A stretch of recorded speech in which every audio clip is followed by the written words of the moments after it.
County Commissioners. It's Wednesday, April 13th. Commissioner DeBonne will be joining us in a few.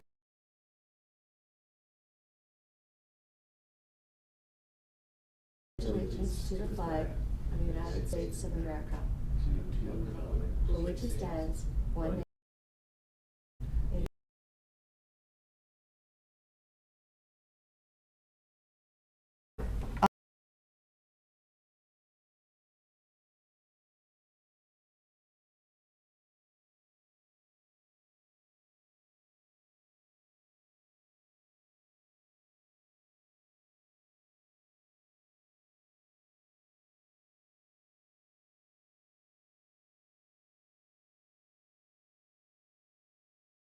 Um,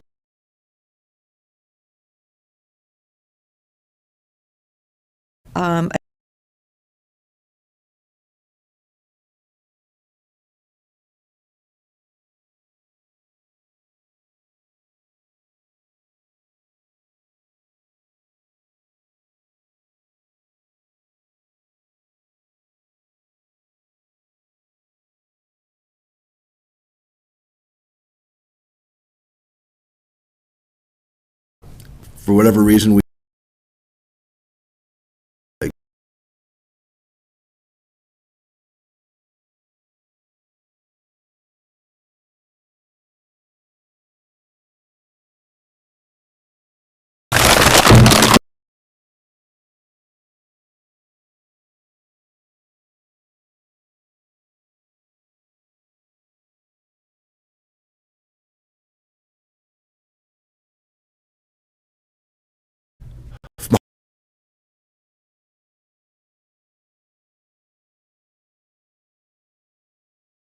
hear what I'm saying here.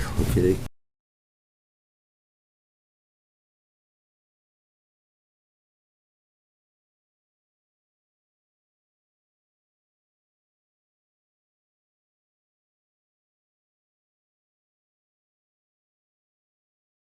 A proponent.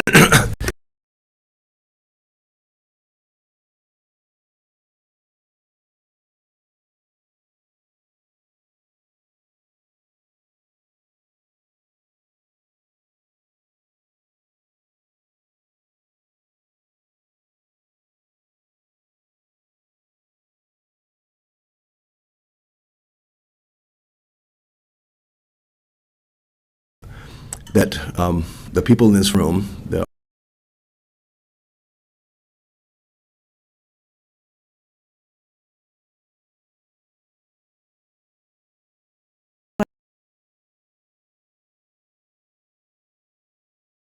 Thank you.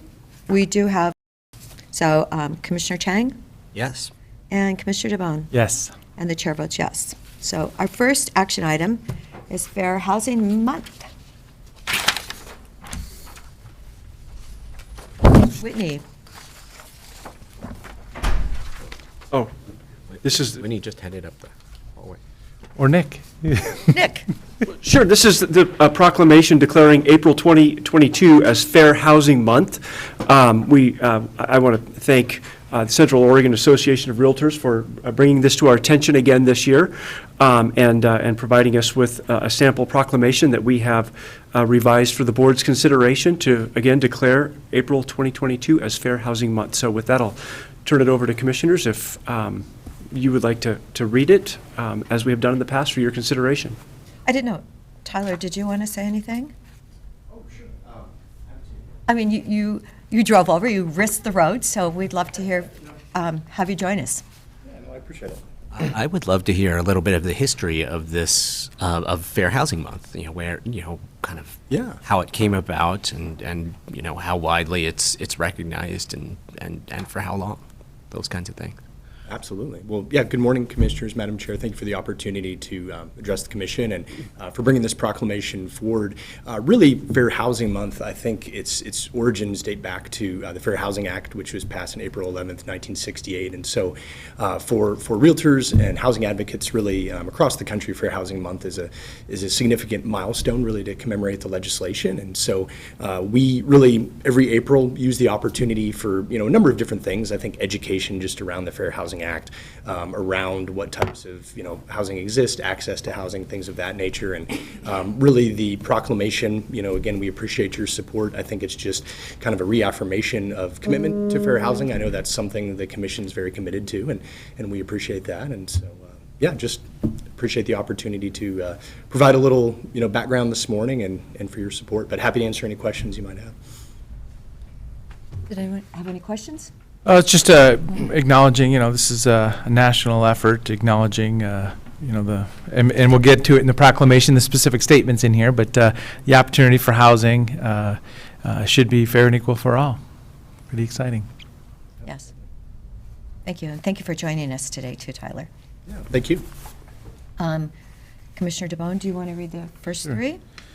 And Commissioner Chang, you can read the next three, and then I'll read the last two. So before the Board of Commissioners of Deschutes County, Oregon, proclamation declaring April 2022 as Fair Housing Month.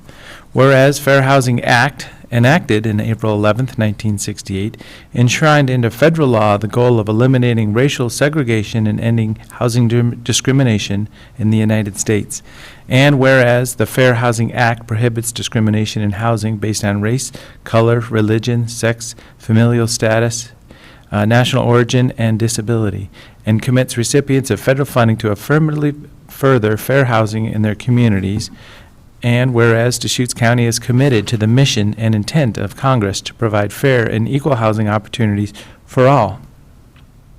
And whereas our social fabric, the economy, health, and environment are strengthened in diverse, inclusive communities, and whereas more than 50 years after the passage of the Fair Housing Act, discrimination persists and many communities remain segregated. And whereas acts of housing discrimination and barriers to equal housing opportunity are repugnant to a common sense of decency and fairness.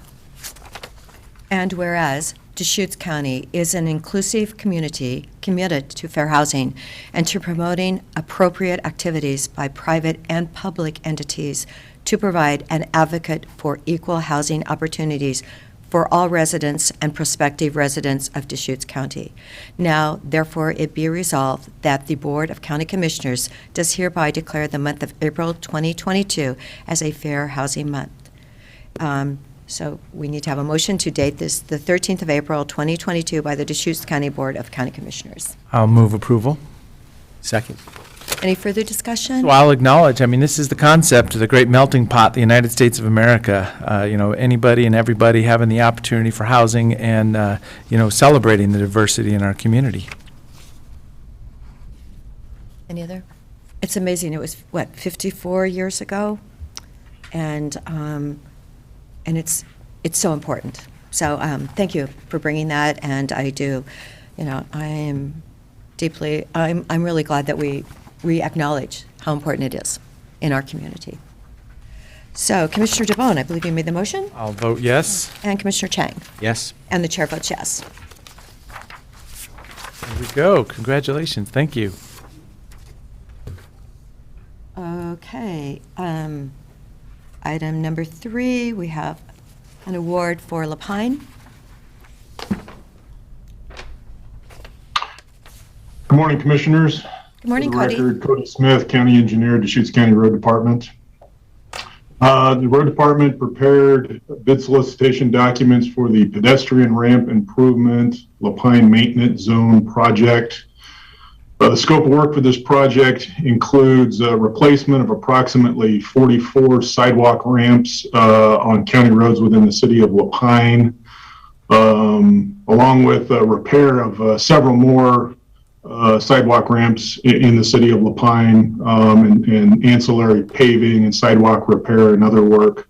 The ultimate intent of this is to bring all of the sidewalk ramps on county roads within the city of Lapine into compliance with current accessibility standards per the U.S. Access Board and their published standards. The project was advertised for bids beginning March 9th. Bids were received and opened by the department on March 30th. 2 bids were received. Before you this morning is the notice of potential award contract to Van Neville Concrete and Curb of Redmond in the amount of $290,4 $543.62. I'll note that this bid was about $52,000 or 22% over our engineer's estimate for the project. The engineer's estimate that we had prepared for this project, we had based the bid prices on some bid prices received by ODOT very recently on a project to do the same type of work all along the Highway 97 corridor between Lapine and Klamath Falls. So we're a little bit surprised that even with adjusting our anticipated prices to those with a very similar recent project that we still came in this high over our engineer's estimate. But nonetheless, this project can still comfortably fit within our current fiscal year CIP budget due to savings or project deferment that we've got on other projects. And this project needs to move forward to bring these facilities into compliance with those current accessibility standards. As always, issuance of notice of intent to award will begin the 1-week protest period for interested parties to contest award of the contract. And if no protests are received, the contract will be awarded administratively after April 20th. Subject to award of this contract, we anticipate work would begin in May. The contract completion date is August 31st of this year. An actual schedule from our contractor is still pending. With that, glad to answer any questions. Oh, Cody, I think you answered all my questions. I'm like, when's it starting? When's it ending? But the fact that it's 22% over what the estimate is incredible. It's like right there in our face, inflation. So thank you. Yeah, that $52,000 over estimate. I mean, we've seen a few bids that have come in under estimate in the last couple months, but this is truly one it's considerably over. So thank you for all of that information. Are there any other questions? No, I'd just like to say that I'm excited to see this work happen in Lapine and improve mobility and particularly pedestrian mobility and connectivity in that community. With that, I'll move Chair's signature of document number 2022-094, the notice of intent to award for pedestrian ramp improvements to Van Neville Concrete and Curb. Second. Any other discussion? So just acknowledging, there's been some great improvements on Highway 97 in the past. The Huntington corridor, some of the intersections are done. This will really round out some of the, just the flow of town. Yesterday, I saw a gentleman in a powered chair on the east side of 97, kind of, getting out to the road and coming back in. It's good to get these projects on the ground, knowing that inflation's happening, being able to get a contractor is going to be very valuable this summer. And also, this is going to be complementing the transportation center that that we'll talk about tonight, but the city's working on in the fourth Huntington and 97 also. Okay, Commissioner DeBonne? So voting yes. Mr. Chang? Yes. And the chair votes yes. Thank you, Cody. Thank you. Okay, we have item number 4. We have another chair signature, and must be Cody again? Surely it is. Me again. Once again, for the record, Cody Smith, County Engineer, Deschutes County Road Department. So the Powell Butte Highway Butler Market Road roundabout project is identified in the county transportation system plan as a high priority project. This intersection is a high traffic volume intersection in the most recently available 5-year period of crash data, which was the period between 2016 and 2020. There were 13 crashes reported at this intersection. 9 of those were injury crashes. This intersection lies immediately adjacent to the City of Bend's airport and lies at the eastern terminus of Butler Market Road, whereas at the western terminus of Butler Market Road is the Bend city limits. The road department issued an RFP for engineering services for this project on December 15th of 2021. Proposals were due to the department on January 28th of this year. 4 proposals were received. The department staff scored the proposals using a qualifications-based selection process. On February 16th, it was determined that the top-ranked proposer was Century West Engineering Corporation. The department conducted negotiations with the top-ranked proposer between February 16th and April 6th. Now before you this morning is a notice of intent to award contract to Century West Engineering with a not-to-exceed amount of $355,069. Again, issuance of notice of intent will begin a 1-week protest period for interested parties to contest award of the contract. If no protests are received, contract would be awarded administratively after April 20th. The engineering work for this project is expected to occur through May of 2023, with construction work on the project anticipated to begin in June of 2023. The total project cost, including engineering, right-of-way, and construction, is right now estimated to be $2.5 million. And with that, I'll turn it back to the board chair. Thank you, Cody. When you said the department staff did the analysis, does that mean you and Chris Doty? Is there anyone else that's part of that evaluation team? Yeah, the selection panel for this RFP included myself, Chris Doty, our road department director, and Blaine Ruck, transportation engineer that works for me. Okay. All right. Thank you for that information. And the cost of $2.5 million, does that include the 300 plus thousand that we're spending here on the proposal? That's the entire cost. That's our current estimated cost, including engineering, construction, and right-of-way acquisitions. Okay, thank you. Are there any other questions? Cody, if I could ask you a really high-level question that's not specific to this project. I'm curious, we talk about problem intersections a lot, and we see a lot of roundabouts being built. Are there problem intersections where a roundabout is not the right solution, or is this just the wonder cure for all kinds of problems? Yeah, so roundabouts certainly aren't the wonder cure for all problems, and there are cases where a roundabout's not necessarily the most effective mitigation for whether we're trying to.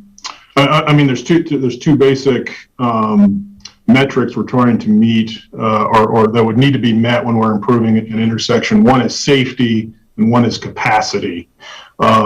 Generally speaking, right now in our county road system, capacity is not an issue. Primarily, the issues that we're dealing with at our intersections have to do with safety. But that said, looking ahead on beyond a 20-year horizon, certainly capacity would become an issue. At that time. But so in terms of safety, when we're looking at, particularly on rural intersections, which is primarily what we're dealing with on our county road system, roundabouts, in terms of safety, in terms of crash history, in terms of the types of crashes that do occur, are substantially more ideal in most cases than opposed to always stop control, which always stop control is then going to inhibit capacity. It's going to give an intersection less capacity. And also in terms of signalizing an intersection. Now there are some cases where signalization of an intersection is acceptable and is not a there's no trade-off in terms of safety, but that's usually based on context, where that intersection is located. If it's in an area where the context, the expectation for a signalized intersection is there, then certainly we would look at that. In terms of life cycle cost, signalized intersections generally are more expensive than a roundabout long term. Typically, if we're signalizing an intersection, it's not just as easy as throwing up a traffic signal. We're usually looking at road improvements to add turn lanes, add bike lanes, add pedestrian crossing and refuge, in addition to the signal itself and the controller, and then the long-term cost of maintaining that signal and paying for the the power and the communication and other things that that signal needs. So I mean, there's many reasons why, in most cases, on our rural highway system, that roundabouts are a much better option in terms of an intersection control and intersection treatment, as opposed to our other options such as stop control or signalization. Thanks so much for walking me through your thought process on that, and it's helpful to understand how you're trying to balance those two key things, safety and capacity. And then acknowledging, we did have an email requesting, kind of dark skies acknowledgement, best standards on that, and thank you for responding. So it is all about the need for lighting, the choice for, downward facing lighting, and, just using the amount of light needed to make that intersection safe. So is there any other words on that, Cody? No, the inquiry that Commissioner Bone's referring to, the citizen wanting to ensure that the illumination that the road department was intended to install at this intersection was in conformance with recommendations from the International Dark Sky Association, and the long and short of it is they are the equipment that we and our partner power companies are using on these are compliant with the principles of the International Dark Sky Association. In the design of these projects, we are meeting the principles of that are published by the International Dark Sky Association. So, great, thank you. And Cody, at this time, I also want to thank the people that work for our road department that have put gravel out this morning. I particularly noticed it. It was there really early, and I want to thank your entire team for keeping our roads safe, because truly, we don't need to have more accidents. I think today sounded better on the radio than it did yesterday. Well, and that's what I was dealing with. It was an ice rink from my front door to just south of Bend, and it was going slow this morning. So nobody was in an accident, which was nice, but there was no speeding up on the road this morning. Okay. So it was an ice rink out there. Oh, absolutely, full on ice. Bad spots. Yes, yes. Not necessarily on county roads, but Yes. in my neighborhood, it was City of Bend roads that were terrible. Well, the county road by me was fabulous. So I truly there's need. been a little bit of a curveball for us. Our maintenance guys we're in the chip seal mode right now. We're trying to get roads prepped for our chip seal program that start up next month. So we had to switch back to winter operations, but I'll be sure to pass on your thanks to them. Please be sure and tell them. They were outside my gate one morning, and yes, they were there really early, and I so appreciate all that they do, because it's, it keeps our citizens safer. Thank you, Commissioner DeBonne, for driving slowly this morning. Yeah. So I'll move approval of chair signature of document number 2022-248, a notice of intent to award contract for engineering services for the Powell Butte Highway / Butler Market Road intersection improvement project. And I will second it. Any further discussion? Commissioner Chang? Yes. Commissioner DeBonne? Yes. And the chair votes yes. Thank you, Cody. Thank you. Okay. We now have item number 5, consideration of chair signature of document for an OHA agreement. I believe it's the third amendment of that agreement. Holly, good morning. Good morning. Hi, thanks for having me. Holly Harris, Program Manager, Deschutes County Behavioral Health Crisis Services. And I'm here today to request consideration of chair signature of document 2022-330, part of our OHA agreement. This amendment provides funding for the amount of $363,000 for startup activities related to mobile crisis. So these startup funds were intended to expand mobile crisis teams across the state so that we can look for ways to respond to certain calls without police. So I've talked to you all about this many times over the years. We've certainly been working towards this for quite some time. And due to staffing challenges, we've really been unable to kind of do it prior to this. But with this additional money, and hopefully money coming down the road in the future from OHA and other legislative investments, we'll be able to expand even further. So these funds will allow us to add one FTE, a Behavioral Health Specialist 1, which is a bachelor's level position, which is much easier to hire right now than the master's level positions that we have been struggling to still hire. And it will allow us to add capacity to be able to implement the pilot project that we've been working on for a while, which is to take certain calls directly from 911 and dispatch the mobile team in pairs of 2 to those calls. We won't be able to do it 24/7 with this amount of money, but hopefully with future investments, we'll be able to get there over time. Okay, thank you, Holly, for that significant update. Now, they were on the radio today. It was saying that it was actually for 2 years' worth of funding. It is. Okay, because this memo says January 1, 22 to December 31, 22. It's very confusing.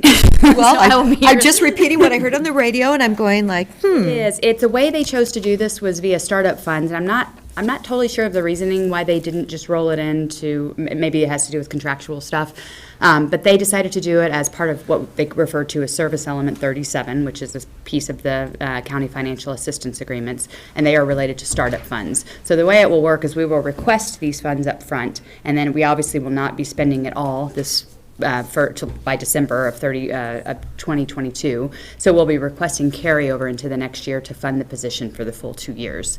And my understanding is after that, per OHA, this will roll into what we refer to as Service Element 25, which is our service element as part of the contract that covers all crisis services. So it will become ongoing funds from the Oregon Health Authority.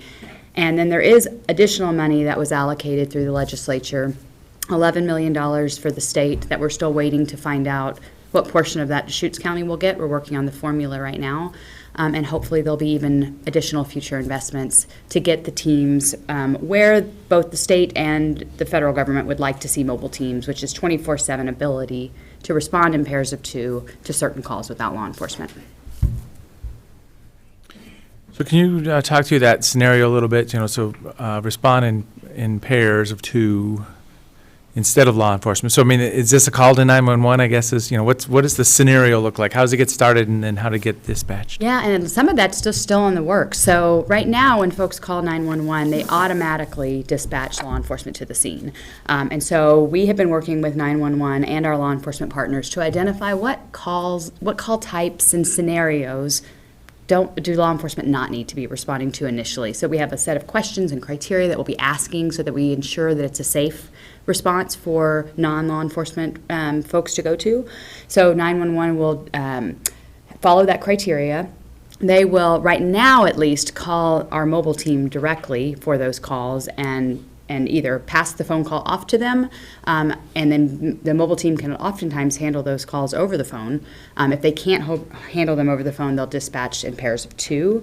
But once 988 rolls out, it could change a lot of things. 911 may be working directly with 988 to have them handle the calls, and then they might dispatch us. So all of that's sort of in the works right now, and it kind of remains to be seen how it's all going to play out. Yeah, but it helps to think through that you do as much as you can on the phone to diagnose what's even happening before you would show up. Say, okay, what do we think's going on here, and how high of a response do we need, or how? Exactly. Yeah. And we know from managing a crisis line for many, many years that the vast majority of these calls can be resolved over the phone. We can de-escalate over the phone, and then if somebody needs kind of that in-person support, we now have a 24/7 stabilization center that they can then walk into and get the additional supports they need. Holly, so over time, I'm arriving at an understanding that we need to pay very close attention to overall the complete funding for the whole crisis services program. I mean, initially there was just a tremendous amount of focus on the stabilization center, wanting that to be to have stable funding to operate 24/7. I've been learning from you over the last half year, 9 months, about how exciting of an opportunity our expansion of our mobile crisis assessment team is, and how that can really be transformative in terms of getting people better care and treatment, and also conserving law enforcement resources as well. So, but, to do all these things, to get the Crisis Stabilization Center stably running 24/7, to expand our mobile crisis assessment team is going to require a certain amount of resources. I'm just trying to figure out where, these funds from OHA, this addition of $363,000 fits in. I mean, were we anticipating this for a while, or, okay, this has been on the radar screen, and it's been part of your budget projections. It has, yes. I've been on the state work group we knew 10 million was allocated for this biennium for mobile crisis expansion, and the process has been around trying to figure out what the formula was going to be to share the money across the state. Right. And you also mentioned, so this will add one FTE, bachelor's level clinician to the crisis services team. Where, and I have a sense that, we're trying to build up MCAT sort of kind of in an incremental way, taking on a wider and wider range of types of what are currently 911 calls. But in the ideal world right now, where would we be? I mean, you would get this one FTE, and how many additional FTE are we, would be the optimum for where the MCAT program is at right now? Right. We're going to probably need an additional 3 FTE over time to get to kind of that 24/7 response. It kind of remains to be seen a little bit in terms of we don't have a sense of the volume yet. We have not done this before. We don't know what, how, we kind of have a sense of the hours of day. We know that in Deschutes County, for our mobile team, and for our law enforcement, our overnight hours are not our busiest time. So we may be able to use some existing resources to meet the need. And so we're kind of feeling that out. So it's not a bad thing that it's sort of happening incrementally like this. I think we'll be able to dip our toe in the water, see what the volume's like, and then slowly expand to meet the need over time. So Holly, you just said the overnight hours were not our busiest, correct? Correct. Because all the stabilization centers that I'd visited, they were not even open at night because when they had, categories where their need was, it truly wasn't then. But so Holly, I'm just wondering, remember about a month and a half ago, there was a naked person downtown, and I'm wondering how, apparently that person was downtown for quite a while, how did that person not get transferred to the stabilization center? Do you know any of that story? Well, why didn't they get help? Yeah, I don't know the details of that story, but in general, when we hear stories like that, there's lots of reasons why a person may not come to the stabilization. They may not be willing to. Okay. And so because we are an entirely voluntary facility, if law enforcement needs to take somebody under what we refer to as a police officer custody, they have to go to the hospital. And then if they get to the hospital, then it's entirely up to the hospital whether they're held any further. So we don't have it. The person has to be willing to come to us voluntarily to be transported. Now, in a scenario like what I'm talking about with the expansion of mobile crisis, that might have been a scenario in which mobile team in pairs of 2, as long as this person wasn't exhibiting a weapon or acting violently or dangerously, we might have been able to respond in pairs of 2 and do some de-escalation and do what kind of we do best, which is that engagement piece of the work, talk to them about why the stabilization center might be something helpful for them, and then start to build rapport, and then over time get them the help that they need. But these things oftentimes aren't done in just one intervention. Okay. I was wondering because people were calling and they were told that there was nothing that could be done. So, and truly the person needed help. Yeah. So they weren't taken to the hospital. And yeah, all right. Thank you so much for being here. That's a great vision of the MCAT being able to actually go to that person and support them in place wherever they are. Right. Because not everybody wants to come to us. I don't know why, but they. What? Wow, have they not seen your beautiful waterfall? Waterfall. And the comfortable furniture and yes, your recliners. I mean, yes. No, it's a very, and the lavender out front, yes. I know, you've done a wonderful job. So do we have a motion? If I could just ask one more question. So to kind of follow that line of questions about kind of the overall budget for the crisis program, how are we looking coming into coming up to, the next fiscal year, and,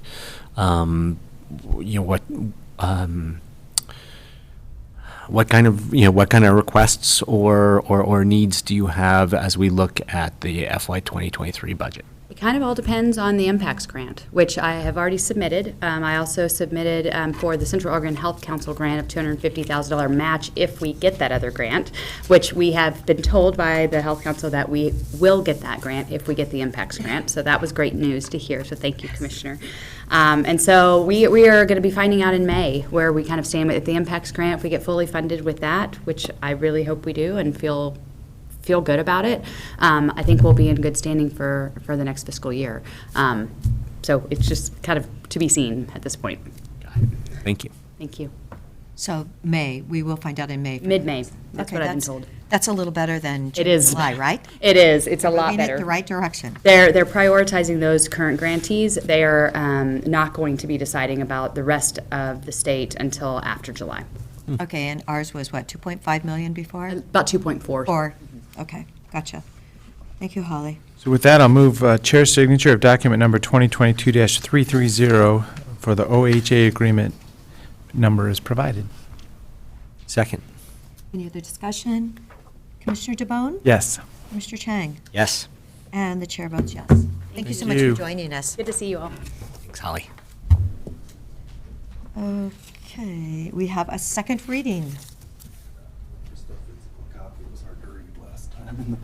Ah, there we go. Get the two of them together. Thank you. Thank you.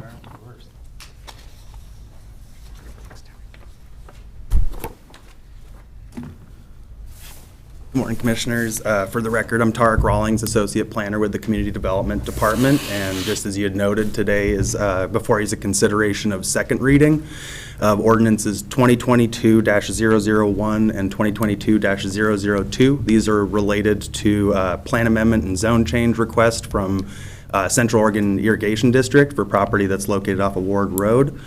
This follows a public hearing process that initiated with the public hearing on January 26th before the Board of County Commissioners. Deliberations that resulted in an approval on March 3rd, which then resulted, or excuse me, that would have been throughout March, there was deliberations and then a first reading, which brings us to 14 days later, which is today after our first reading. We have our second reading in consideration of the ordinances. And with that, I'd be available for any questions you might have, but this is very similar to the process 2 weeks ago for first reading. Great. Thank you, Tarek, for joining us today. Of course. Are there any questions? I would just ask Tarek, so there's been no additional public input since between reading 1 and reading 2? No, so not that we were within the open record period any longer, but I haven't heard any email or phone calls or anything in person. Correct. Thank you. Okay. So, do we have Sure, yeah, with that, motion? I'll move approval, move second reading of ordinance number 2022-001 and 2022-002 by title only. Can we do them together? Yep. Okay. Second. Any other discussion? Commissioner DeBonne? Yes. Mr. Chang? Yes. And the chair votes yes by title only. Ordinance number 2022-001, and ordinance amending Deschutes County Code Title 23, the Deschutes County Comprehensive Plan to change the comprehensive plan map designation for certain property from agriculture to rural residential exception area, and prescribing an effective date on the 90th day after the date of adoption. So that would be 90 days. And the second reading for ordinance number 2022-002, an ordinance amending Deschutes County Code Title 18, the Deschutes County zoning map to change the zone designation for certain property from exclusive farm use to multiple use agricultural, and prescribing an effective date on the 90th date after the date of adoption. What might that date be? Do we know? I was going to work with legal counsel 80 for, days from now. yeah, it would be whenever, or when we have final signature on those ordinances. Mid-July. Mid-July? exactly. Okay. So there will be a 21-day open record period noticing period that follows this. And so then, my understanding is that at the conclusion of that 21-day period is kind of when that 90-day clock starts, if I'm not mistaken. Actually, it starts now. It starts now? Okay. Just start now. Reading now. Okay. But there's the window that someone Right. could challenge this to LUBA. There's Gotcha. the 20 That's within the 21 90, days. though. days that Derek's talking about. Okay. Excellent. Perfect. And you need to move adoption of each. Oh, great, yeah. So at this time, let's move adoption, the final step. I'll move adoption of ordinance number 2022-001 and ordinance number 2022-002. Second. Any further discussion? Commissioner DeBonne? Yes. Commissioner Chang? Yes. And the chair votes yes. So I don't have to read them again, correct? You're done. Oh, good. Thank you, Tarek. Thank Thanks very you. much, Commissioners. Thanks, Dave. I Thank you for appreciate it. being with the county. We appreciate you. Absolutely. Thank you. There you Very go. much. Have a good day. And I know Peter appreciates you, too. Thank you. I'll let him know. Okay, Laura.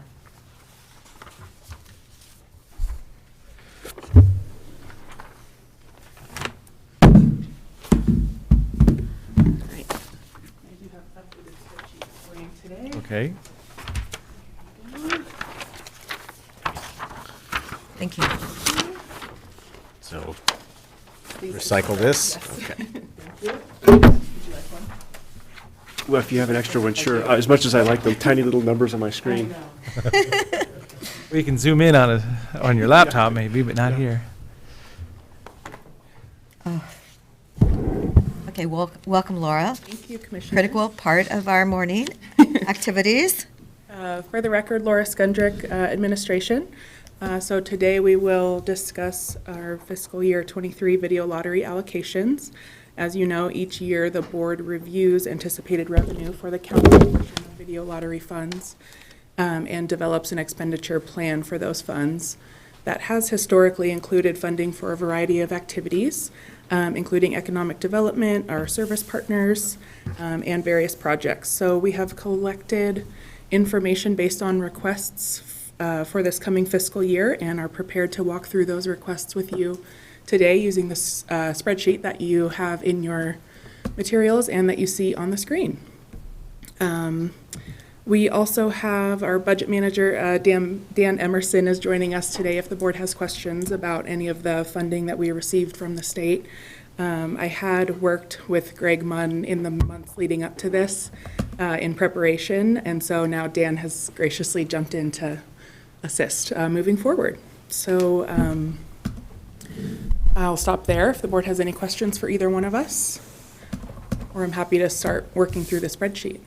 I think it would be great to start working through the spreadsheet. Okay, fantastic. Let me see if, And Laura, let me know if you want me to discuss the very first yes, request please. under requirements. I'll discuss the first one if I may. Administration Internal Services, which is just over $79,000. I checked in with commissioners on this some time ago, a couple of months ago, regarding using some of these funds to pay for the administration of this program, which requires a significant amount of Laura's time to coordinate with all of the different entities receiving the funding, the presentations. There's a lot of work that goes into this. This amount includes both her time as well as our internal service fund requirements that pay for all the other services to support Laura's time. So I just want to identify that as the first request, which is a new request this year, and certainly well within the balance of these funds. So we haven't done this, there's always been something out of there, though, hasn't it, overhead? Here we go. We'll get everybody up to the table today. 2022, there was not, and so this is a new request this year, but I will defer to Whitney, who has been involved with this program for a number of years.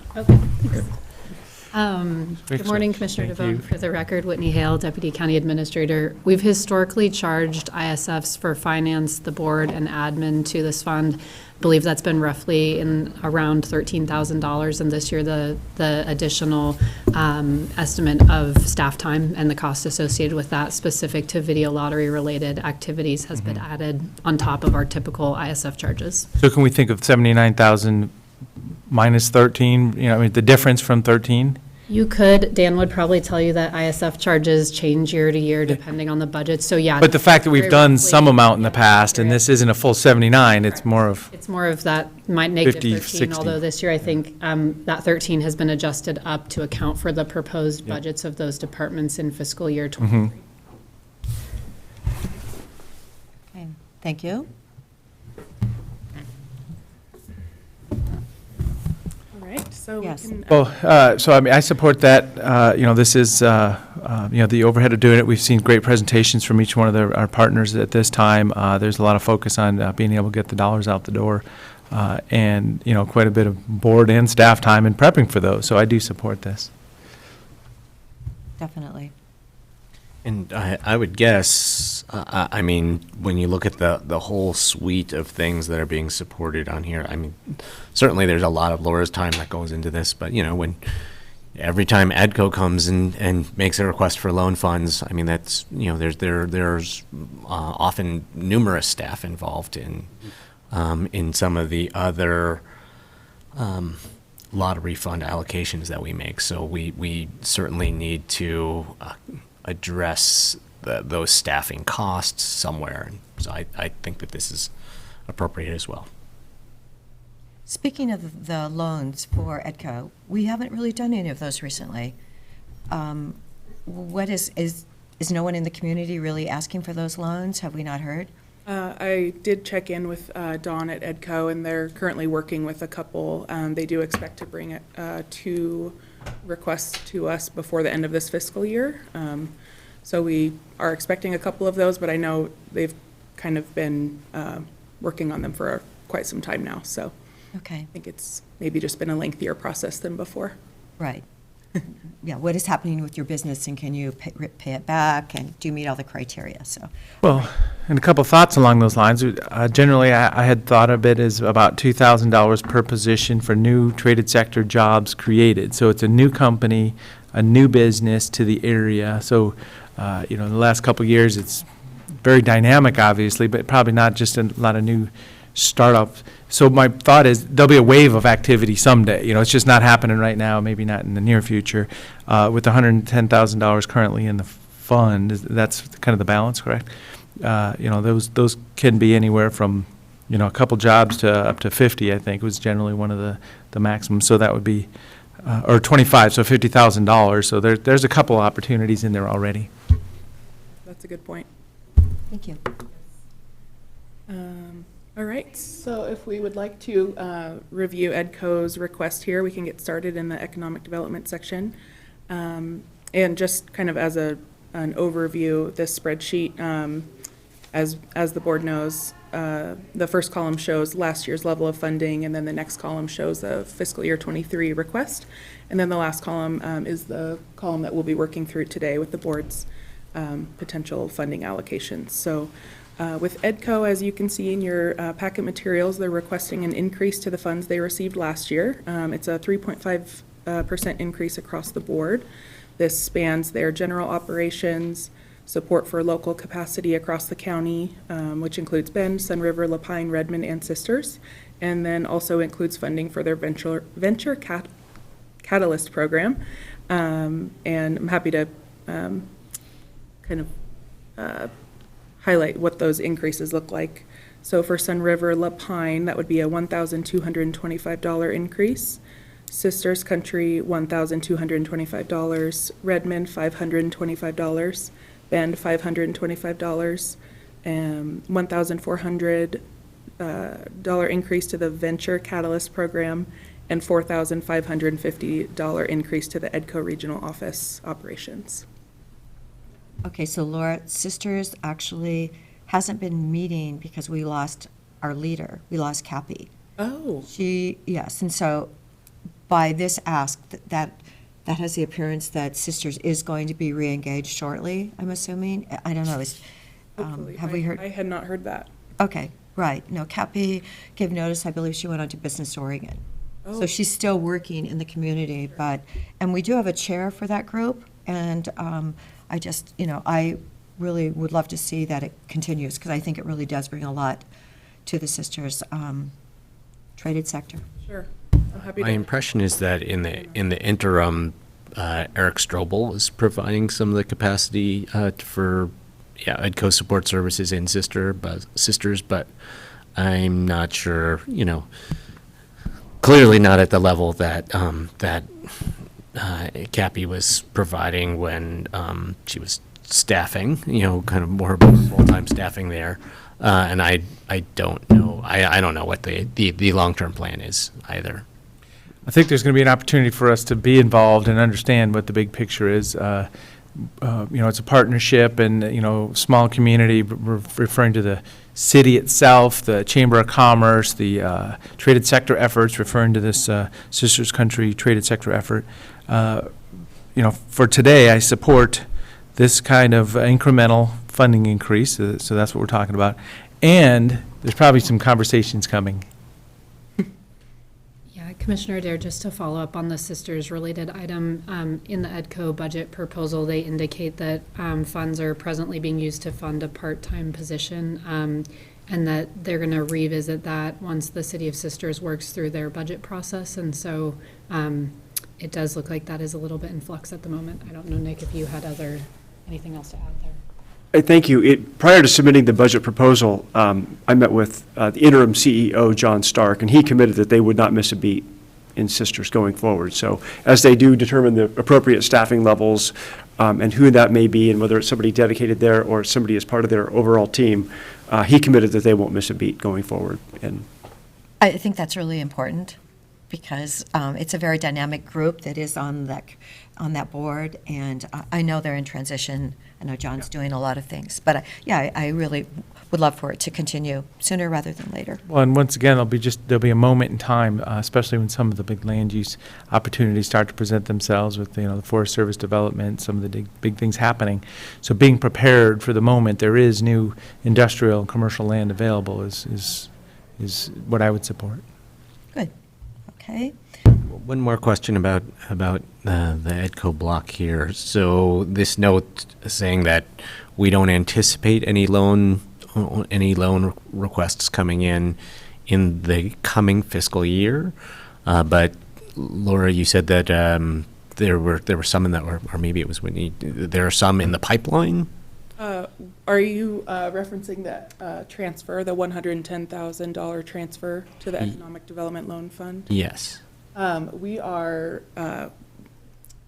We don't anticipate that another transfer will be needed for fiscal year 23 because we made a transfer of $110,000 last year and haven't seen that activity. So they're projecting about that same amount of activity in the next coming year, hopefully. Got it.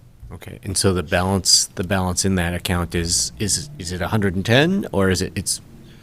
No, that is not the total balance in that account. I believe the balance is upwards of $200,000, and that fund historically has not received a transfer every year. It just receives a transfer when we think the fund balance is going to dip below the number of loan requests the board may receive from EDCO. So we coordinate with them around budget season and try to get a sense of how many requests they think they may bring the board in a year. And right now we think fund balance in 050 will cover all the requests we're going to see in fiscal year 23 and in the remainder of this fiscal year. So Dan, can you give us the exact number then? 200. The balance is $255,474 in beginning working capital, and or I should say that line item. In contract payments principal, there's 26,000, so the total is 282,647 right now. Great. That's always nice to know, more than less, right? Yes, it's going the right way. Okay, thank you so much. Thanks, Dan, for joining us today. Sure. 3.5% seems kind of on par with COLA. Okay, so do we need a motion to approve this? I say just acknowledge each line item, so I do support the request. Me too. That's three of us. Thank you. Okay, There we great. go. So now we're to Sun River Chamber. Sure, that's in there. All right, yes, in your packet materials as well, you'll see Sun River Chamber's request for a total of $65,000. This is a total increase of $13,000 from last year, which will allow the chamber to maintain their basic operations. while increasing the scope of their Shop Sun River campaign that was initiated in 2020. So the way that breaks down is $45,000 request for their baseline operations, which is a $5,000 increase from last year, and then a total of $20,000 would go towards their Shop Sun River campaign, which would be an increase of $8,000 from last year. Okay. And I know their new director is in the room if we do have any deeper questions about what they're doing. It's an amazing community, and re-engaging your businesses who's still in business. The community of Sun River looks really prospering.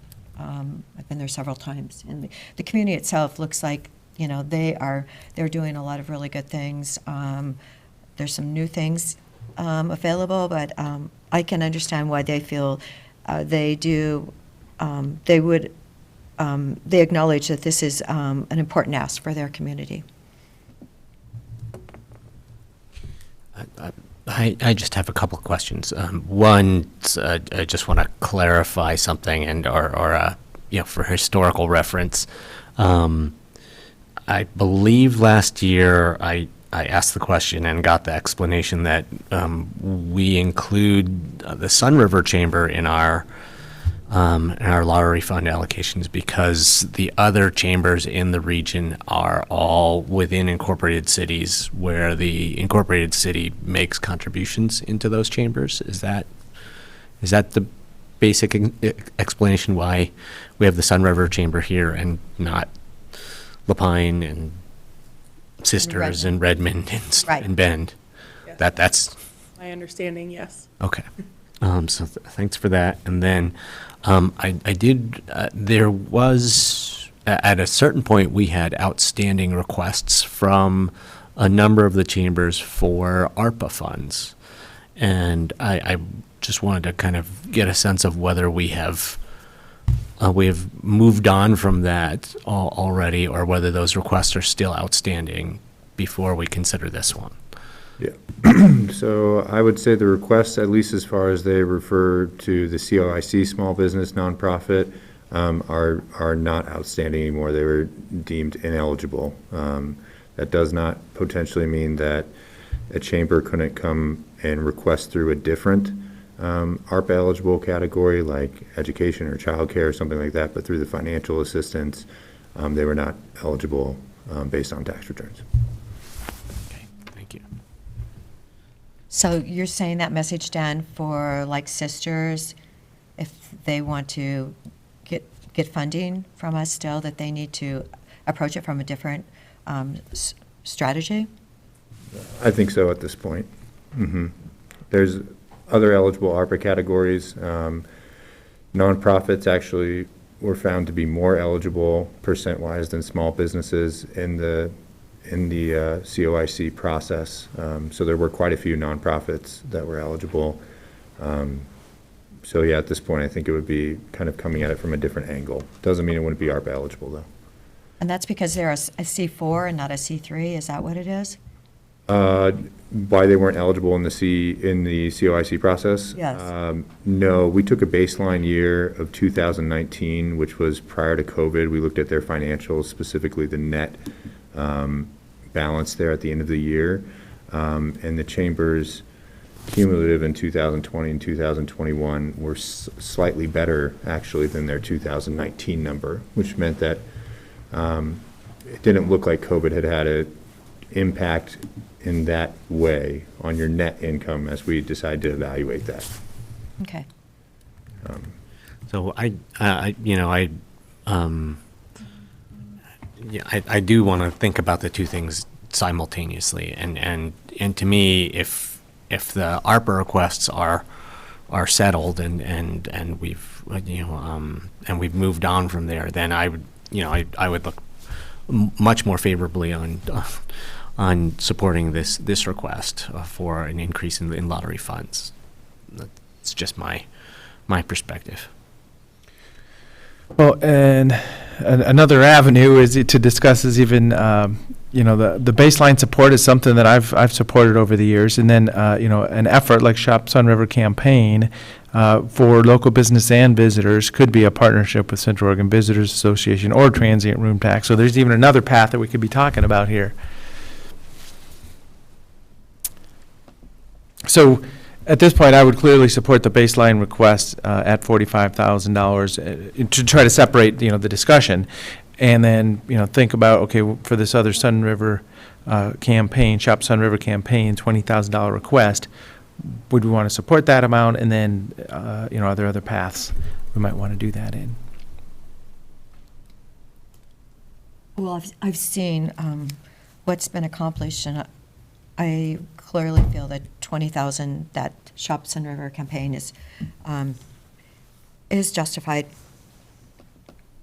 I was saying, I'm proposing possibly partnership with Central Oregon Visitors Association under the current revenue that they're receiving, or, other unallocated transient room tax dollars, as a one-time, investment.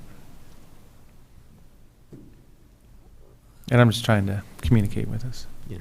These are economic development dollars, and this is an economic development request. So I think it's reasonable to approach it through the lottery funds. I guess one question I would have is the Shop Local campaign, is that a 1-year campaign, or is that kind of envisioned as a multi-year? Christine, do you want to come and talk with a microphone and identify yourself, please? Thanks for joining us today. So would that likely mean an additional request kind of above base support next year as well, or for multiple years to come? I believe so, because Do you want to identify yourself for the record? Sorry. Thank you so much. Christine Thomas, I'm the Executive Director for the Sun River Area Chamber of Commerce. I envision this to be an additional request throughout, because I would like to hire someone on staff to help with various tasks such as social media and the Shop Local campaign. So that was my long-term goal. Okay, thank you for that clarification. Thank you for joining us today. Can I answer any other questions at this time? So, understanding a Chamber of Commerce, it's a business service organization, membership-based. How many members currently? We believe we have 200 members currently. And then 200 paying members? I believe so at this time, yeah. I've just started December 1st. We are working on during the COVID years, we did not actively engage having our members pay because we wanted to support our members. So we are working to re-engage our members to be paying members. And that's something we're building from the ground up after the last 2 years. So one of my thoughts is possibly just to put 2 lines in here. Instead of saying it's a $65,000 ask, maybe put a $45,000 baseline ask, $20,000 Shop Sun River campaign.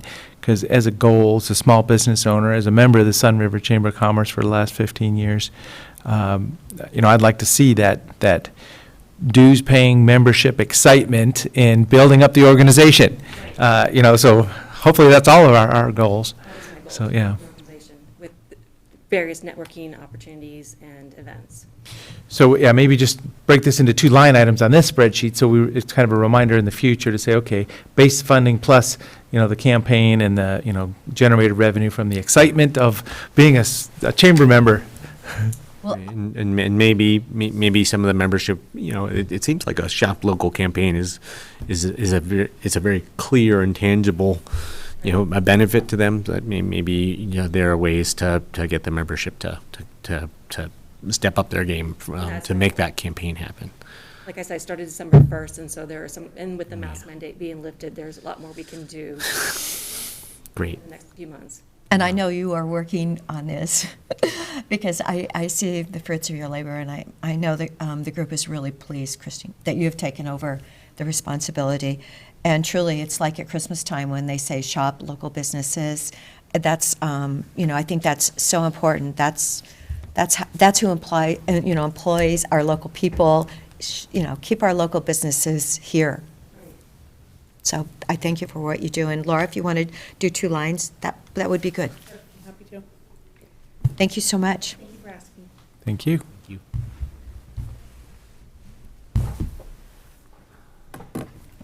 May do that as a follow-up to this meeting so that I don't mess up. Don't want to mess up. You may. Yeah, the formula's in there, so I'm happy to do that.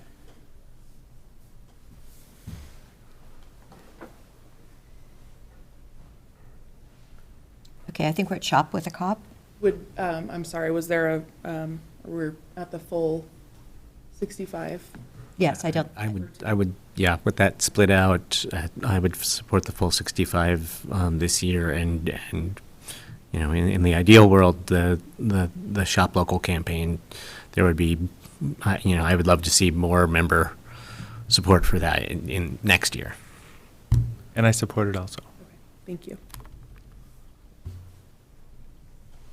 Yes, so we are at Shop with a Cop. This is a program that the board has supported for a long time. It's run through our Deschutes County Sheriff's Office, and it's done through an internal transfer. And they hold a really successful program of helping those who need basic items. I'm supportive of that. Yes. Thank you. Next is the Fuels Reduction Grant. This is run by our County Forester, Ed Keith. He's been running this program for the past couple of years. He's seen a great response to it. Last year, the amount was increased to $100,000, and that was fully obligated. And he is confident that they would have the same response this coming year, and that the same funding level would be fully obligated. So they used every dime of that 100,000 then? That's correct. Excellent. Great. Well, it's really nice to be able to make this investment because they're very flexible at that point. You know, being able to empower Project Wildfire, Boone Zimmerly, and Ed Keith to be able to reach out to neighborhood associations and say, you know, either, you know, we'll fund a chipping event for your neighborhood, or here's some dollars because your neighborhood is so organized to be able to, you know, outreach to your neighbors for the fuel reduction effort. So yeah, I'm really excited about that investment we can make for fuel reduction. And I want to thank our community. We are now over 60 Firewise communities in Deschutes County. I think when I was first elected, we were like at 30 or something. Anyway, it's been unbelievable, and the more people can personally take responsibility and clean up their homes, clean up their neighborhoods, so I'm glad we can do this 100,000. Great. You know, part of me is looking at the increased amount of state funding that's available for fuels reduction work on private property in Deschutes County, that's now available through SB 762, and thinking about, you know, if there is a lot more state and federal funding, is it an opportunity for us to step back a little bit on this? You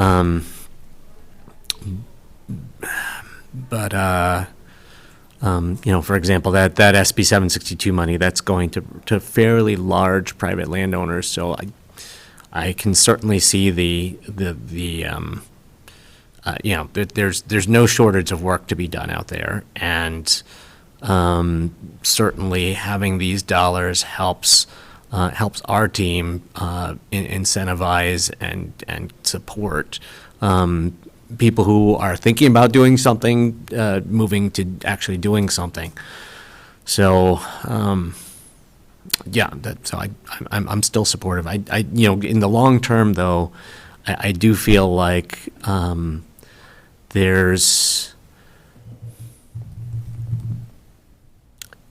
people should want to do this work because it is critically important to protecting their lives and property themselves, and so you don't want to incentivize that too much. But this is probably not the year to start squeezing on that yet. Okay. Thank you.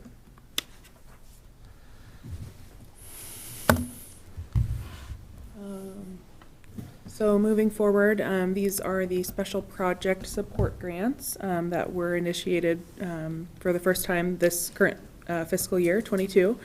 We can begin with Deschutes Cultural Coalition, who provided a proposal for today in your materials, as was requested by the board. So they are requesting $25,000 to support their fiscal year 23 Arts and Culture Grant Program. And as a reminder, you funded the coalition at $25,000 this current fiscal year for the same purpose, and they worked with us to ensure their scope and eligibility requirements for their program are set up similar to our Arts and Culture Grant Program. They also receive funding from the Oregon Cultural Trust, and so our funds were matched by those, and they're working on that program as we speak. Great.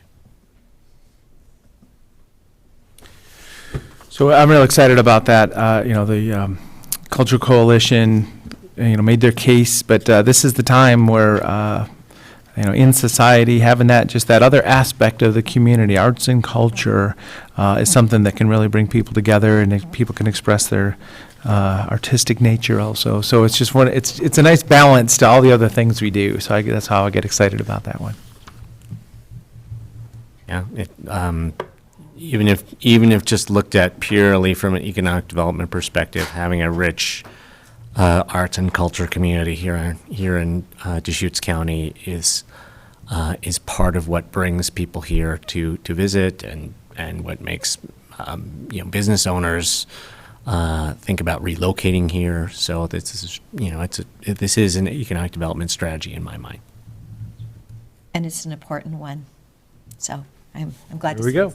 it's on our spreadsheet. Thank you, Laura. Thank you. All right, next up we have the Deschutes Basin Water Collaborative. This is one of the 3 groups that had come and provided a mid-year status report to the board about their projects during this current fiscal year, and happy to have a discussion about that. Looking for board direction on how we'd like to move forward with those 3.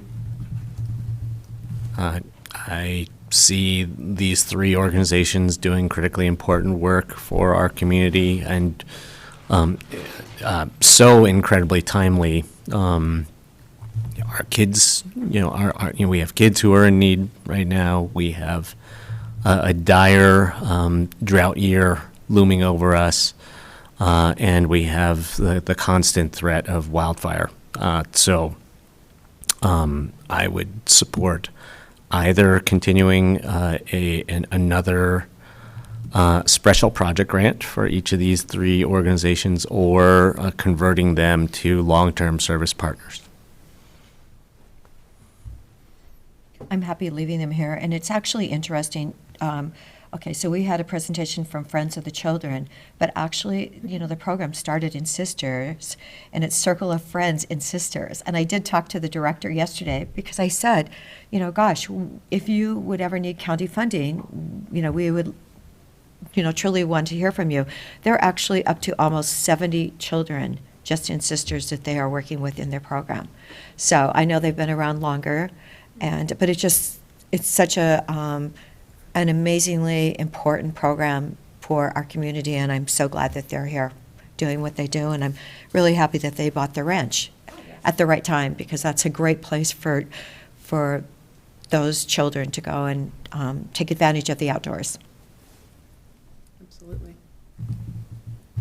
So I'm supportive of all these funding requests and at project support, just to have the conversation. You know, yeah, all 3 of them are very worthy causes. All right, great, thank you. So one other question about these is what I would like to see them submit proposals explaining what they're going to, you know, where their organization is at right now in terms of providing services, what their key goals are, what you know, what they'll do with the funds, and I guess I would continue to say that I think that these are groups that are would be appropriate to convert to long-term service partners, and part of my desire to see those proposals is to kind of build the long-term case for that. Well, yeah, so I absolutely support talking about it each year. You know, it's, the case has been made, and it's a great conversation that's happening in town, and it's not landed. You know, we saw a lot of conversation about which trees were going to be cut from which area at Phil's Trailhead, so the social license is discussed vibrantly in our community for the acreage treatment prescriptions that have been worked on for 10 years. So I would, hate to think that there's just a conversation that's going to go on, and and then there's opposition in the end, which is, Yeah. I mean, that's the exciting part of a collaboration. If you want to unpack that some more, I mean, that is actually a critical, a perfect example of why the work of the collaborative is still needed. That little patch of trees that was marked for removal was essentially, it was a unique patch of forest that wasn't like the ocean of 60 to 80-year blackbark pine that was around it, but the Forest Service treated it that way, and so that marking was, I would say, we'll see, I believe, a unified letter or at least a supermajority letter from the collaborative soon on that, but we'll see a statement that says that that was not a mark that was in alignment with the vision and values of the collaborative. So it's, in this case, it's not an issue of the collaborative not making it clear to the Forest Service what they wanted. It was just in my opinion, an oversight by the Forest Service in their urgent rush to get a whole lot of work done really fast, racing against future fires, droughts, and other things. So actually the need for the collaborative to sort out this issue now for the community is pretty urgent.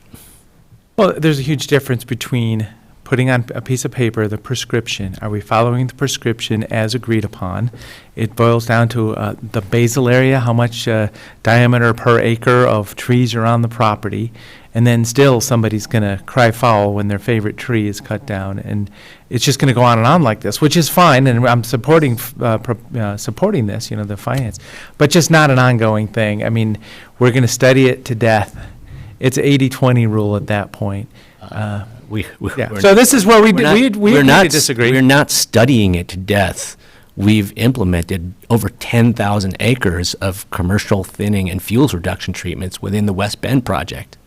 This is like 5 or 6 acres within that wasn't done as well as it could be. And, this is basically a quality control concern that's come up, and that the way that it's being approached by certain activists in the community, I don't appreciate. But asking the questions, and doing the quality control is appropriate. So, but this is not. We're not studying this to death. We are implementing at massive scale work and having to go back and do a little bit of quality control every once in a while, and that is an entirely appropriate thing. Laura, I just wanted to look at our remaining balance. Maybe it's at the bottom of the page. I know we haven't finished all these, but I was just looking at the requests, your middle column. It's 751,000, but we've just added, 60,000? So we've reduced that by 60,000. And our beginning balance this year was the $748,000. That's what we have left, right? At the start of this next year, we have $748,000 left. But are we going to, when we get done, I just want to make sure we look at that number and see, in case of with the economy, what's going ahead with inflation, recession, et cetera. I just want to make sure that we don't bring that number down too far. I'm looking at it here and I'm going like, okay, I know there's some numbers that aren't there. Well, and so, these are video lottery dollars. The agreement with the state of Oregon that local jurisdictions aren't allowed to have local gaming. So this is the percentage that comes back to us. I would like to see this revenue go down, which means people are not risking their hard-earned dollars in the big picture here. We do have a rollover balance, but is to say in the future, with interest rates and inflation, I would hope that the revenue of this goes down in the future, so people can make good choices about basic needs instead of risking their hard-earned dollars for a possible payback. Yeah, and the fact that things as critical as education, economic development, watershed restoration, parks are all dependent on the state lottery fund.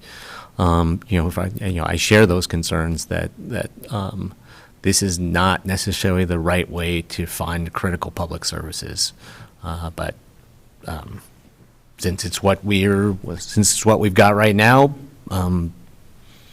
We'll work with it, but I would share the desire to see lottery revenue in the long term go down, but at the same time have a concern about us being able to provide critical services some other way.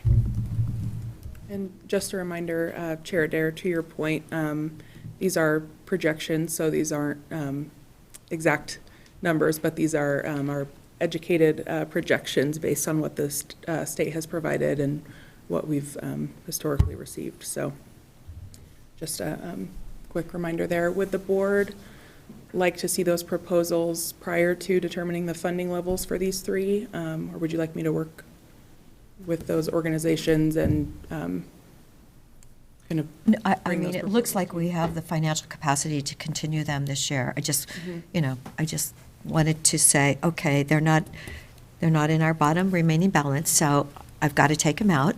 So, yeah, I'm just trying to think of the whole picture. Yes. I support seeing those allocations in this spreadsheet at this time, yeah.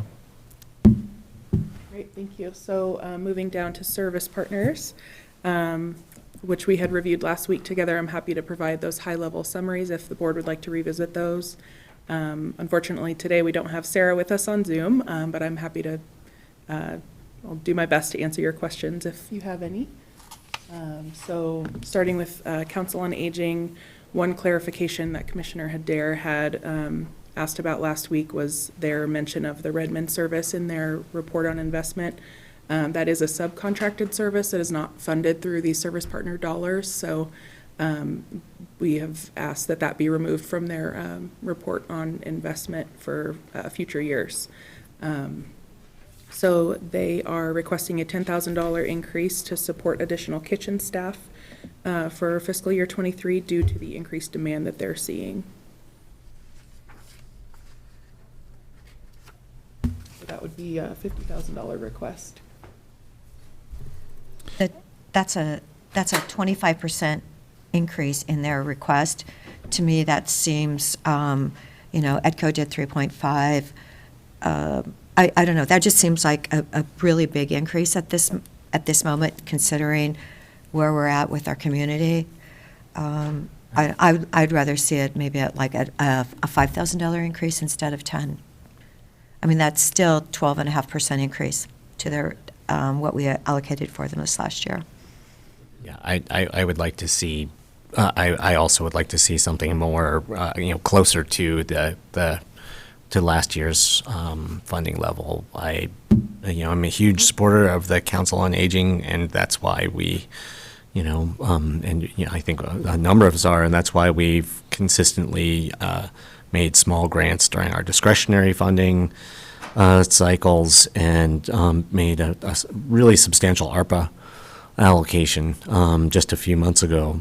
But we put a whole bunch of money into a kitchen, and now I guess that the request is to help staff that kitchen, and I kind of would like to do one or the other. So I would support, What, something. you want to leave it at 40? I mean, we actually funded them another $27,000 for that project completion to fund it. So I know, we helped finish it, and, it just makes me a bit nervous. Well, and this is service partner. This is, being in this category is the commitment for annual support. So we do know, we are starting at that $40 or $40,000 from last year, so I'd be comfortable with 40 or 45. Okay, 42,500. perfect, Negotiating. all right. Next up is Mountain Star Family Relief Nursery. They're requesting a $1,600 increase due to the increased need for their services. These go to therapeutic early childhood classes, home visits, parent support, and transportation for children. And their safety net outreach services reached 47 children and their families. 100% of children enrolled in these services remained safe from confirmed cases of abuse and neglect during this time frame. I'm fine with that. Yeah, for me, this is almost an opposite story. Right. We just charged them a bunch of money for a piece of land, which, was a fair transaction, but, I would have loved to have explored other locations where we could have possibly donated land to them, so adding the $1,600 certainly seems appropriate to me. Yes. I support that also. Next, we have J Bar J. They are not requesting an increase this year. They, during this current fiscal year, they provided 654 nights of emergency shelter, crisis intervention, and family mediation to more than 26 youth ages 12 to 20. Great organization. I'm fine with that. Me too. And I love their classic horse show in July on the grass, if I can't say that enough. Thank you so much for putting that on. It's like world famous. It sounds amazing. Well, it truly is. The Grand Prix, and I think the winner was local this last year for at least one of the weekends. It's unbelievable. Next, the Redmond Senior Center is requesting a $3,000 increase to support the increase in the demand and increasing food costs they're seeing for their Meals on Wheels and home food delivery service for seniors.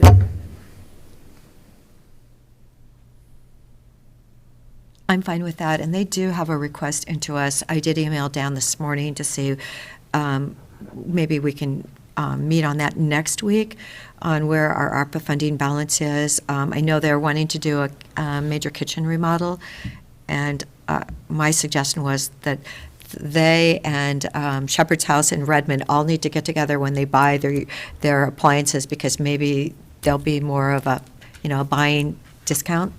But anyway, yeah, I'm happy with the 12,000.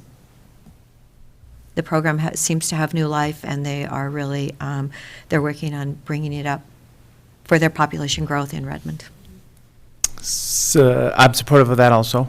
Lapine Senior Center has sent us multiple requests for some kind of funding also, and they haven't really fit into the ARPA requests in the past. I was able to join them in their board meeting yesterday, and they've got a capital project for parking lot improvements that they're trying to get funded, but also they would love to be in this service partner category too. So I'm not prepared to drop that in the spreadsheet today, but just for my other commissioners to understand, there's a request out there, and they've asked multiple different ways, so I'd love to respond some way. I know. I think that I was told they were going to send us a letter and ask for 30,000. Mm-hmm.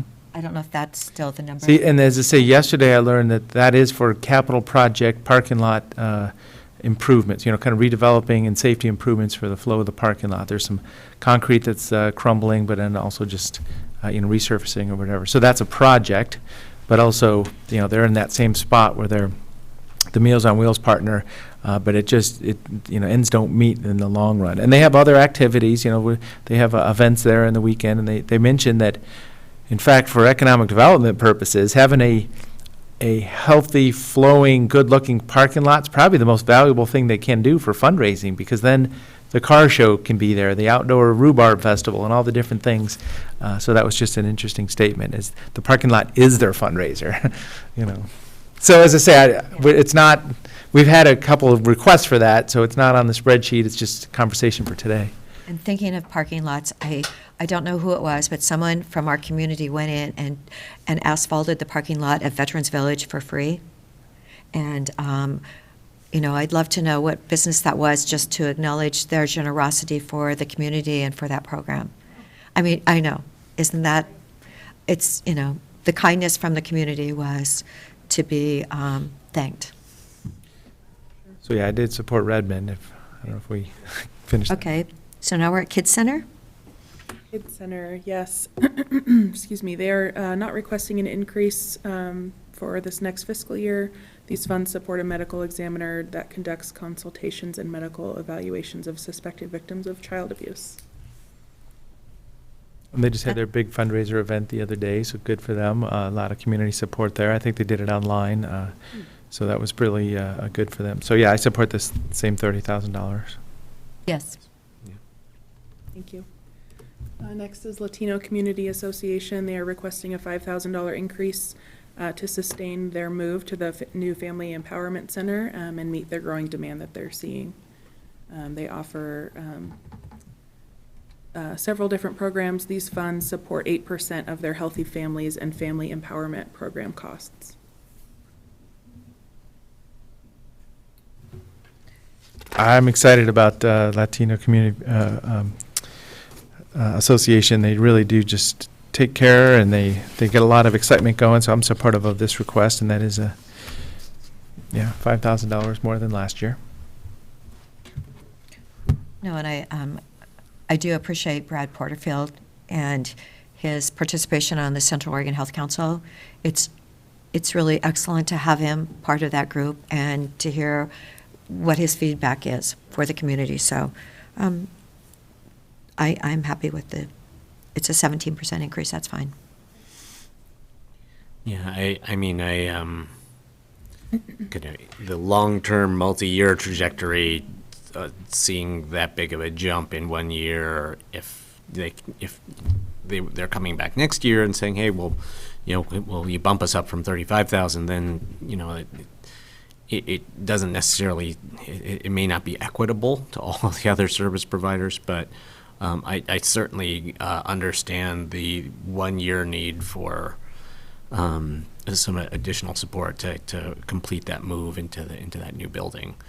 I don't know if there's a way to make a note about that. We can communicate that. Do you know what did we give them in 21? Is that available, Laura? Well, we could probably just have them come in and share with us at some point. I believe their fundraiser, it said they raised $77,000 for their fundraiser they just had a couple weeks ago. That was on the KBN News one morning. So in 2021 they were at $20,000. Okay. 20? Okay, so We're jumping it up quick there. So we are definitely trying to make a difference there. Yeah. So all the more reason to just kind of communicate that one-time bump consideration. Okay, thank you. Next, we have Bethlehem Inn. They are requesting a $2,000 increase to help retain and recruit staff in this current competitive job market. These funds support a kitchen manager and a kitchen steward to prepare and serve meals as part of their meal program. I would support that. I would actually support it at 45 because they are critical in Redmond and in Bend, what they're doing with their expansion. I don't know, is this for the Bend operation then, or is this for Redmond's? Happy to see if that's clarified in there. Their impact in the community has only been growing. But we did make a $900,000 contribution to their facilities, and I know, but that's construction, and look at the construction inflation that they're probably dealing with, and it's not done yet. But they asked for 42,000, so Right. How about just adding $500 to it, so if it's 42.5? Sure. It is Bend and Redmond, just. Bend and Redmond. Okay, good. 42.5? Sure. Just telling them that we are really happy with what they're doing. It's a positive message, right? They are a critically important service provider in our community. We've got to keep Gwen smiling. I know she's under a lot of pressure. She's a great leader for that group, and I hope that the $500 just makes her realize how much we appreciate what she does. All right, thank you. So next we have Family Access Network. They are not requesting an increase for fiscal year '23. This funding supports an advocate, a fan advocate at an elementary school to connect children and family members to basic need resources. They do some amazing work, and I'm happy funding them. I think they have an event next Friday? Next week. Yeah, next Friday. So, Yeah, I support that request. Okay. Yes. Next is Saving Grace. They are requesting a $10,000 increase due to the high demand they are seeing for services. These funds support staff who facilitate supervised visits and safe exchanges for families that have experienced domestic violence, sexual assault, stalking, and/or child sexual abuse. I think this is one of the unintended consequences of COVID, or all the things that are happening in our community. And I mean, this is really, the stories are just so, they're heartbreaking. And I can understand why they're asking for another 10,000 from what I've been hearing. If I'm tracking correctly, both this request and the ARPA request that they have outstanding are for, our staffing cost requests. So I think it is useful to think of those two requests side by side and how they coordinate. If we're going to, I would very much support making an ARPA allocation for Saving Grace.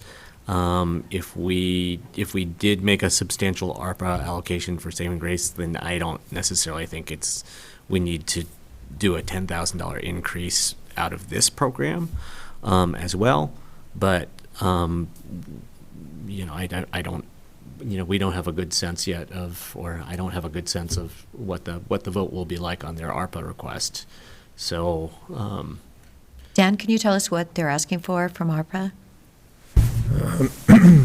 I'd have to look at the exact numbers, but there's two specific requests. They're broken out differently. One is for personnel because of what you mentioned, the increased need, which they're tying back to COVID and domestic violence, and supervision for their weekend shelter. And the other proposal is for a little bit of a remodel and a kitchen upgrade so that they can house a few more folks and provide more meals during that time period. But I'd have to get the overall ask. I want to say that both combined was 300 something, but. So that's separate than Mary's Place Safe Exchange service then? So that's kind of a separate effort of theirs, both of those. That's probably the house that they have, that they need to update. in this list that was part of our packet, it talks about a $177,000 request to support the Weekend Advocates of Saving Grace, who work out of our emergency shelter. So maybe that's the personnel component of the two-piece bundle you just mentioned. Yes. So to see, Mary's Place is very much in support of court-ordered handoffs for cases, and it's really valuable. And we had the full court press years ago here from the court system saying, we want this, we need this. It's one of those avenues that we can mandate through, and from the bench to say, this is how you shall, hand your dependents back and forth. So it's a different project of theirs, yeah. Yeah, and Commissioners, I'd like to just kind of correct what I said there. It looks like, yes, the personnel request is about $177,143, and then the total request, the sum of the two is $516,699. So that's the added on with the kitchen and the remodel, the more space, yeah, for individuals. Mm-hmm.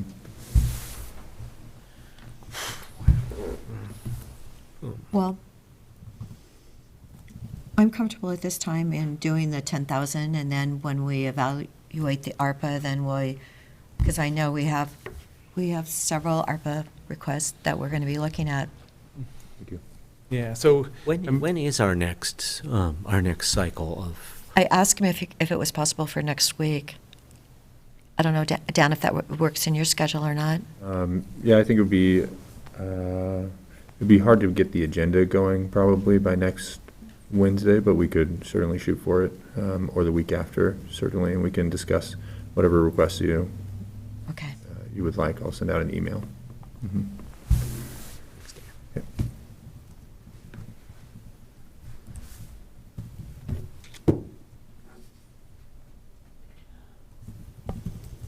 I would support this $10,000 increase right now as well.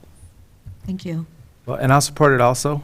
You know, we are stepping up on some investments here. It's going to hard to ever be able to go backwards. So, I mean, as I say, there may be a point in the future where we're in a tough spot where, as I say, the vision of this fund going flat or going down could happen someday. So that'll just be a different, very much a different discussion if that happens. But we're funded for it today. Thank you. All right, next, let's see, we're at Central Oregon Veterans and Community Outreach, COVO.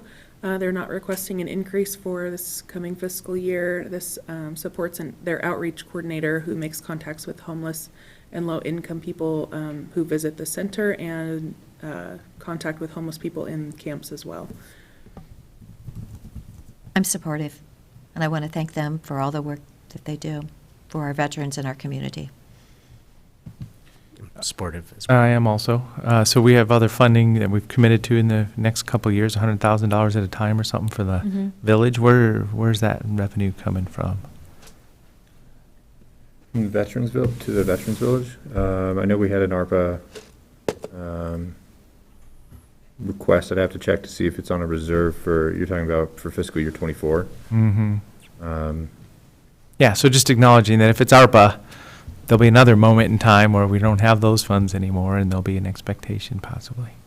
I thought that the ARPA allocation to the Veterans Village was more capital, like a capital needs, and that there's in the MOU there is, Christie's nodding. In the MOU there is a commitment to operation funding, but I'm not clear where that was where that was coming from. Yeah, and that was Christie, my do you question. remember where that was coming from, or did we Magic not happens here. specify? Okay. Maybe But we general did fund. make, yes, we did make the, that we were going to be part of that community support for it ongoing. Well, and it's the most exciting thing that it's done, it's implemented, there's people in it, the last units are done, the common building is on the ground, it's paved. But yeah, it may end up being a general fund discussion or just scheduled into the budget in the next few years too. And COVA will do an excellent job of running it, and Yeah. it'll be interesting to figure out where we're paying, where we committed those funds in the MOU from. I think the MOU was, it was already well underway in development when I was sworn in, so I wasn't privy to the earlier discussion. Well, we'll start to understand what the total cost of operations are too, because, there could be scenarios where if things evolve and there's a small revenue source associated with the value of being able to stay there, maybe they can make their finances even flow better, and how many staff do they really need? So we'll find out over time. Okay, thank you. So we're at CASA? Yes, the court-appointed special advocates of Central Oregon, they're requesting a $5,000 increase to support paying higher wages for qualified staff in this competitive job market. This supports staff to train and support CASA volunteers who support children birth through age 18.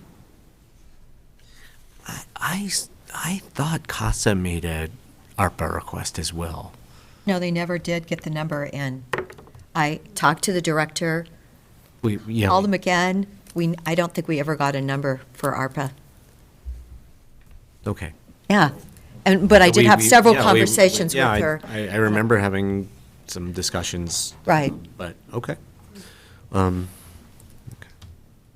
happy with this $5,000 because I really thought she was going to actually ask for a lot more funding. There's such a need. There's so many more foster children in today's world. I'm supportive also. Thank you. Next, we have Healthy Beginnings. They are requesting a $5,000 increase to support increased staffing for their increase in screenings and treatment referrals.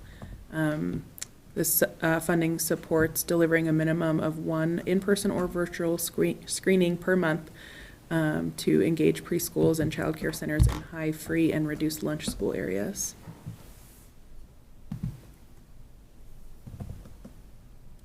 I'm supportive of this request. They've probably been through quite a roller coaster with just medical lockdowns and masks and, vaccines or requirements possibly. So, but I'm supportive also. Healthy Beginnings is always just that wonderful opportunity for a young family to get confidence in the development of their young child.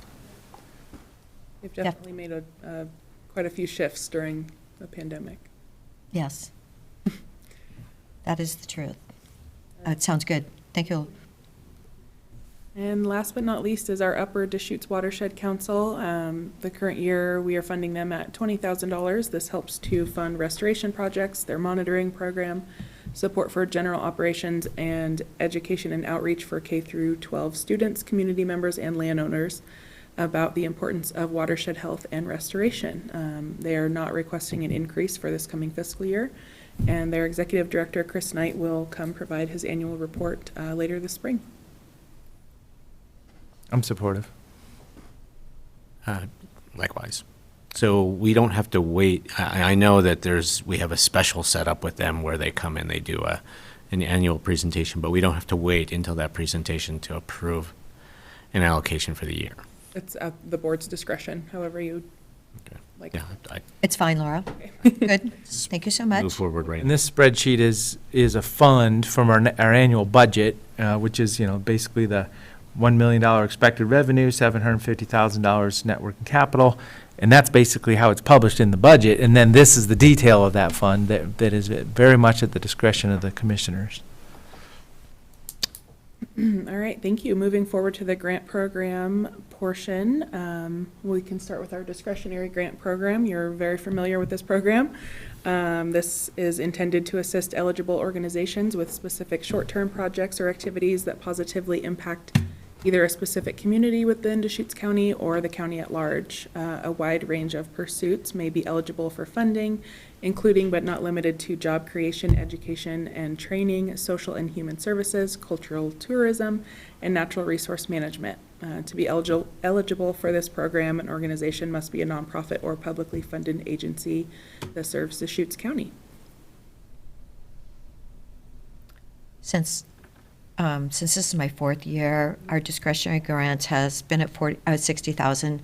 So that seems appropriate when you look at what our remaining balance is now, and those numbers aren't taken out of it. I think we should probably leave it there, and then we'll have to see where do the funds actually come in at.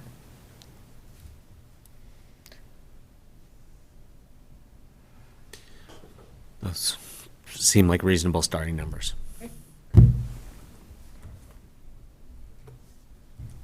Similarly, the fundraising portion, organizations apply for these funds through the discretionary grant program. These funds are historically been specifically for those organizations holding fundraising events that they request support for. Also, just a side note, as a reminder, in the current fiscal year, you were originally allocated $15,000. During our Q3 review, based on the requests, you allocated an additional $5,200 in order to have funds available for the Q4 review, which will be coming to you next week. So that total allocation became $20,200. For full visibility, those Q4 applications, there is one fundraising request of $2,000. So may not fully use that $20,200. Those fundraising grants, when an organization figures out what that is, that really empowers somebody to have some fun going into a fundraising event, knowing that they've already got some starting money to be able to do something. So I've always been really excited about it. I'm supportive of 15,000 just as a starting point also. Yes, I wouldn't raise it. Keep it at 15.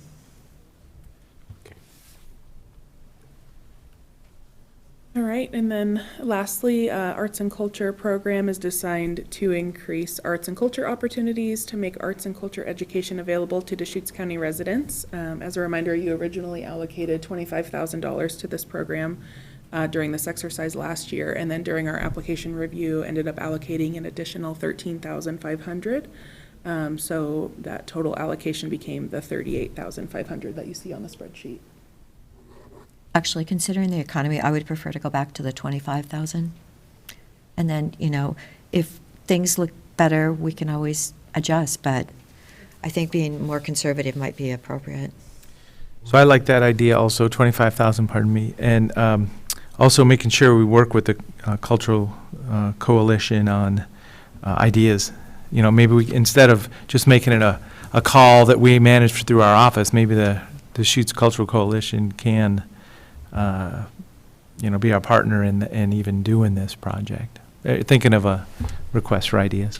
My impression is that the $25,000 that the Deschutes Cultural Coalition asked for, they are granting a substantial chunk of that out. I mean, is that? That is what it's for, yes. So, they're separate. in some Well, yeah, ways, maybe there's a- we're sort of, I mean. Both ends, yeah. You know, we've just created like a new $25,000 small grant program that will be operating alongside our existing program. So I would definitely support the bringing this back down to $25,000, and then also, as suggested, considering how we could coordinate these two programs, or just add this $25,000 to the pot for Deschutes Cultural Coalition to administer. Well, and the most awkward thing that happens is we have a classroom teacher saying, I've got a great idea. For a couple $1,000s, I can do this with my kids. But, I mean, that's just jumping right from kind of the arts and culture into, classroom support, which just kind of crosses lines. And I say, not that it's bad, and they're always so excited to make that application, but we could do that 100 times or 1,000 times. So, getting just more focused on what are we intending to do here.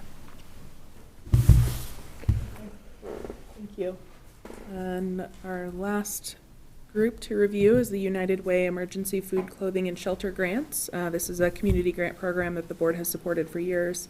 And the United Way coordinates the distribution of these funds as well as federal funds that they receive for the same purpose. And local funds, too. I know there's local fundraising efforts that happen down for that effort.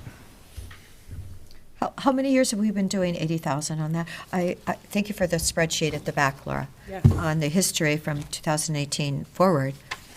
Let me see if I can pull that up really quick here. How does United Way use these funds to leverage other funds? Because I mean, this year, through ARPA in particular, we've made massive investments in emergency food and shelter. Directly, as opposed to indirectly through the United Way. So, if they use the dollars that we allocate to leverage, kind of amplify and kind of amass more funds for these causes, then that's a strategic reason to continue to fund at this level. But otherwise you almost could make an argument that this would be a year that, since we made so many direct contributions to these causes, that we could actually do less. I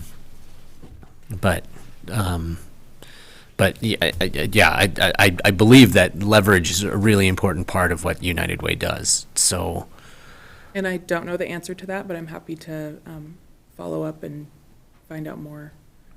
I know when I sit on the committee that considers the applications, and the Deschutes County funding is its own separate category of funding, and so a small portion is taken out for the administration of the program by United Way, but the full amount of our funding is being just straight directly distributed to those organizations. So are you saying that they do charge a percentage of our funding?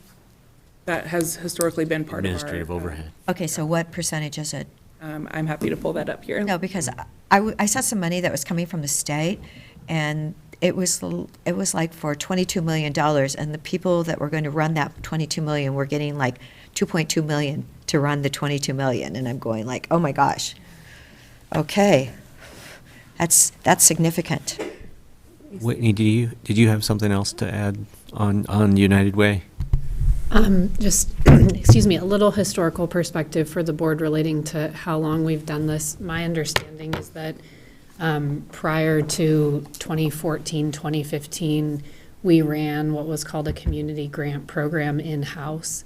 And at that time, that program specifically transitioned to the United Way funding that we have seen historically. And so just in terms of the question on historical funding, I think that is how this line originated. Well, Now we're basically running a community grant program in-house again, right? I mean, with our quarterly discretionary grant program. I think we're running components not related to emergency food and shelter. Okay. Correct. Okay. So United Way does good things here, but I am in a spot where either we want to take time to review it or understand more. When you hear about the overhead being taken out and going back to kind of the same providers we're going, I have a hunch that pretty much everybody on our service partner list is going to be applying to United Way also. So maybe it is a good time to just take a deeper dive into that one. I'm happy to do that research and bring that information back. Not yet. Great. It's only one number on the whole page, right? Yeah. That's not bad. So do you want to Kind of fund it or not fund it for now? Put it in a number in there or not? maybe hold funding, but review the situation and make a decision later. That's fine. Yeah, so let's do that. If you put the 80,000 in there, that's going to reduce our remaining balance to under $600,000, which makes me nervous. Like, I'm happy to leave it blank for now, and I can bring it back when I. Well, put it in there with parentheses or asterisk or something so that we know we haven't approved it. Yeah, we truly need to discuss it. Italics highlighted, bold. Make it, yes, do it in pink, whatever. Okay. Very slow mouse here. See, because there could be value on both sides of this equation too for the organizations that apply for that, because it's just another effort, another little bit more overhead, another meeting to kind of slice and dice who's going to get what out of the pie. So the intention would be to do good things, but let's see if we can do it more efficiently possibly. Yeah, and I mean, it could be very similar to this Arts and Culture and Deschutes Cultural Coalition discussion. I mean, So Whitney, could you figure out the percentage then that they charged? Or do they charge us a percentage on that 80,000? Commissioner Adair, if you're comfortable, I'd like to take some time and come back to the board. This predates both Laura and I in terms of this shift, so I just want to make sure we have time to talk with them and do the research we need to do and just bring it back to you in a package, if that's okay. Wonderful. Thank you. Thanks, Whitney. and I mean, even if there's some redundancy with what we're doing through other components, if this is foundational funding for United Way that makes that United Way helps make that United Way office run, which does such important things in our community, it may be worth paying for a little bit of redundancy, just to not to disrupt their program, which could have impacts on other parts of their operations. But yeah, I do feel like we made a lot of direct allocations to emergency food and shelter organizations this year, and it raises questions. Thank you. Thank you, commissioners. Concludes our spreadsheet.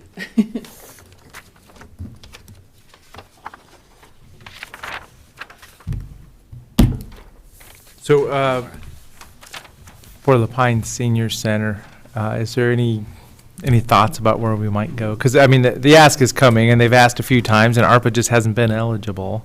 Well, is it not eligible, though, for parking?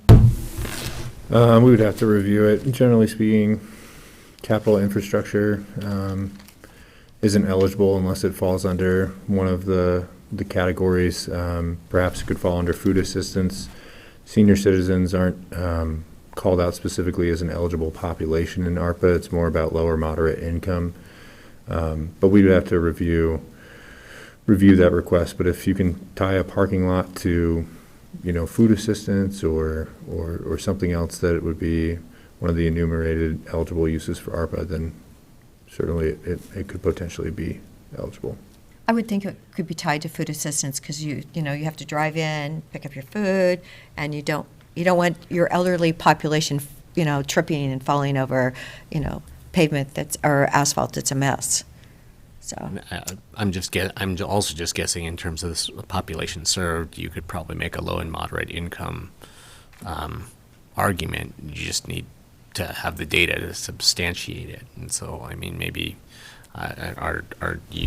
Commissioner DeBonne, are you working with Lapine Senior Center on making that request? Well, so as I say, yesterday, we've received a note a few times, ARPA, and then it just fell out, which was fine, for the criteria that we put in place. So then as I went to the meeting yesterday, they said, well, really, this is a capital project for our parking lot, is the most tangible thing for us, safety improvements and, just making it flow a little better. And so then I was like, oh, okay, well, that's good to understand what's possible here, what they really want to do. So it is.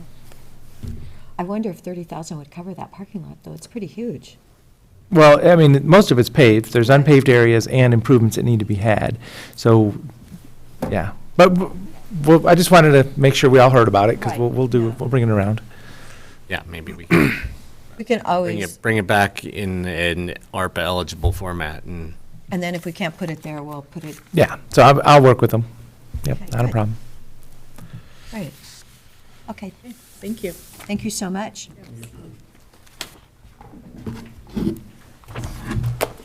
All right, I believe we're at other items.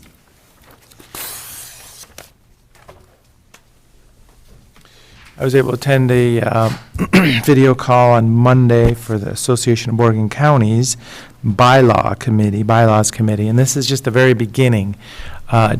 Some, just like we do our code updates, kind of the miscellaneous updates, there's some items in there that are just changing some of the terminology slightly, but also there's a couple discussion items about like the nomination and election process for president, which we saw in this last November meeting. Nominations from the floor is a discussion item. Also announcing to the past president, the acting past president, that I want to run for president, because that just became a little bit exciting at the last moment at our last meeting. So that'll come around. Once there's a proposed package, it'll be brought to each one of the district meetings in September, and then in front of the whole board to discuss. So it's evolving. It isn't a final version of a proposal or anything at this time. Right. Another AOC item I might report back on, the as we've learned, there is a federal land management subcommittee of the Natural Resource Committee at AOC, and that group, as I've learned in the last couple of weeks, there's a lot of questions about whether that group should exist, what it's supposed to be doing, who's paying for it.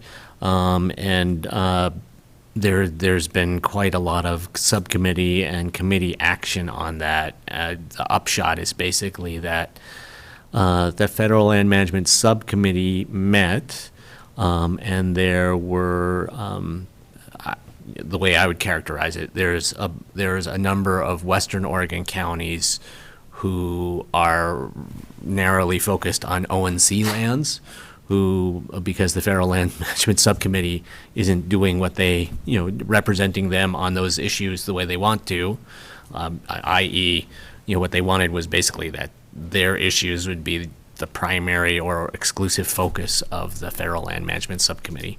They wanted to dissolve it, but when it came to a vote twice, they tried to dissolve it in various ways.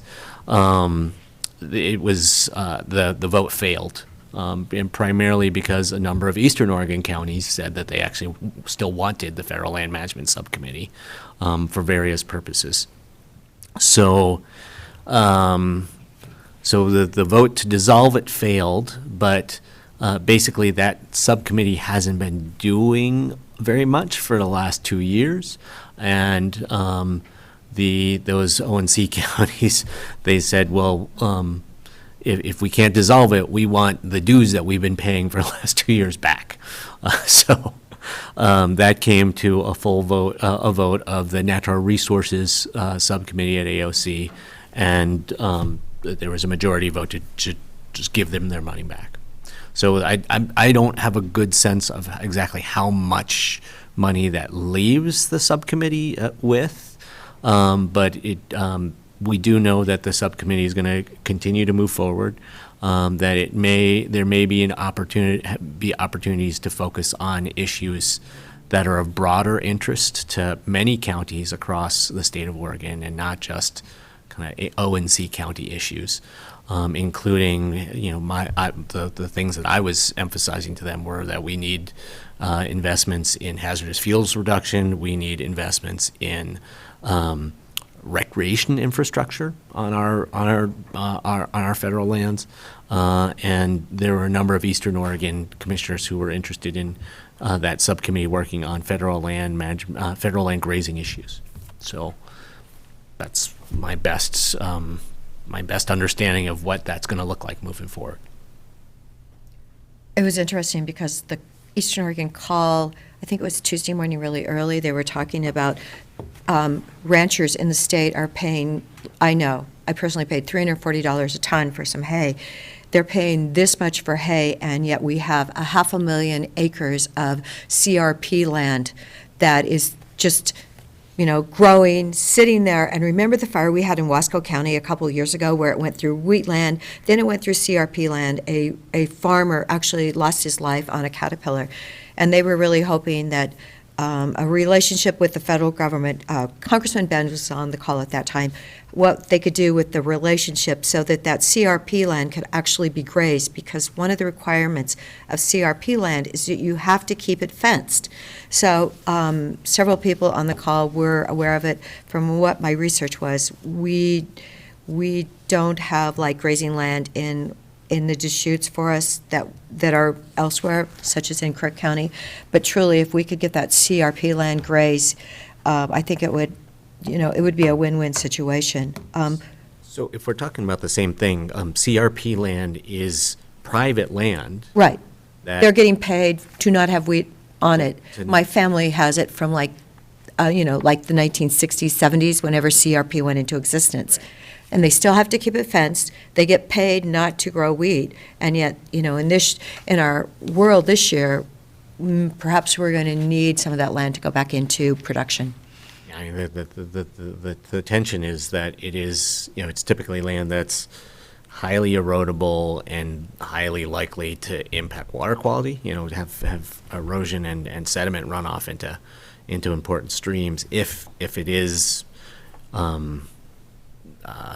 if it is actively tilled or if it's grazed hard. So that's why people are paid an incentive to put it in a reserve, but they are allowed to. I don't know how the time frame for this works, but people are allowed to withdraw their acres from CRP if they don't want the payment. So. If they're being paid to kind of not disturb fragile land, then there is a risk if you're doing grazing on it that you are going to cause some impacts. But it's it just seems to me that if they don't want it to be in CRP so that they can use it for agriculture, then they should unenroll the land. Okay. Thank you for that opinion. Last Wednesday and Thursday, I was part of the Connect Oregon group. ODOT had set up the meeting on Zoom, not in person. I was extremely disappointed with that decision by ODOT. We were allocating $46 million for a state for projects. Our region had 7 projects which were truly impactful. 2 of the projects I was working on did not make the final cut line, but fortunately, Monday morning, I met with Sharon Smith, who is a commissioner on ODOT, on the board. We went over all the different decisions that were made, and hopefully Sharon can help. Also, on Saturday, I met with Senator Finley, And because the Erickson project in Madras was asking for a bit of funding to finish it, it's to complete the maintenance program for the Erickson. They are planning on adding 3 more MD-87s to their fire suppression program. Seems like an important project for all of Oregon to have the best fire suppression vehicles, planes available in our community. So anyway, Senator Finley's working on that one and talking to Sharon. The other project that did not get funded that I really felt like had a excellent opportunity to help Highway 97 was for the North Klamath Mill to have the railroad upgraded to keep 600 freight trucks off of Highway 97. So haven't given up on funding for those 2 projects. It's, I think it's really critical, and the notes will go in that I really feel like we should have been there in person. I think that would have been a much better, better situation for the community. So, and then actually on Thursday afternoon, I got a call from Holly Jukes because I had been contacting Glenn Casamassa, the Deputy Regional Forester in Portland over China Hat. You all have seen everything that's been happening, all the fires going on in China Hat. So Holly called and said that Glenn's right-hand person, Sally, was in town, and could we please meet Friday? So we met Friday afternoon at 4 with Holly and then several members of the community of China Hat, and talking about what can be done to improve the safety. And of course, you saw where there were a couple more fires over the weekend. And also at the same time, the sheriff's office called me because they were meeting Monday at 1 with the Forest Service. So I do believe that the community is stepping up. Hopefully, an emergency campfire ban can be implemented sooner rather than later. Holly is working on it, and Sally is very well aware of it. And truly, this message got all the way to Washington, D.C., from what I've been told, that the Forest Service has to respond to the public safety and dangers in China Hat. Last year, we had a total of 925 calls to 911 from China Hat. Now, a few of those calls were duplicates, but there was still a considerable number of calls, and it had only increased over the prior earlier part of the year. So I think I'm hoping that we'll be hearing back from Holly shortly, and that campfire ban will be implemented as soon as possible. So that's all. And Nick, do you have anything for other items? I do not, thank you. Okay. One other thing I wanted to share. So a week or 2 ago, I mentioned that the Oregon Board of Forestry is coming to Deschutes County to do their first in-person meeting in 2 years. They'll be meeting, I didn't give specific dates at that time, but the meeting will be Wednesday, April 27th and Thursday, April 28th. The 28th is going to be a field trip. I believe that all 3 commissioners have been invited to that. And if you haven't, I can make sure that Rob Pencer from the Central Oregon District Forester and other people know that they should have included you in that invitation. Great, thank you. What date was that? Wednesday, April 27th, and Thursday, April 28th. Okay, so that's a meeting date?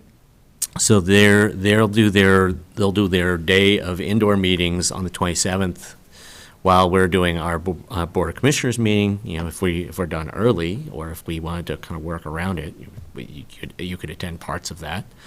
And then the 28th will be an all-day field trip. I was asked to speak at one point during the field trip, so I'll be along for the ride the whole day.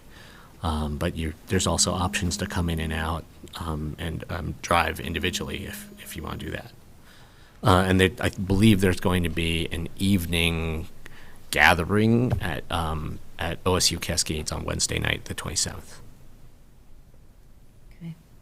Thank you. Thank you for that. All right, so we need to go into executive. Okay.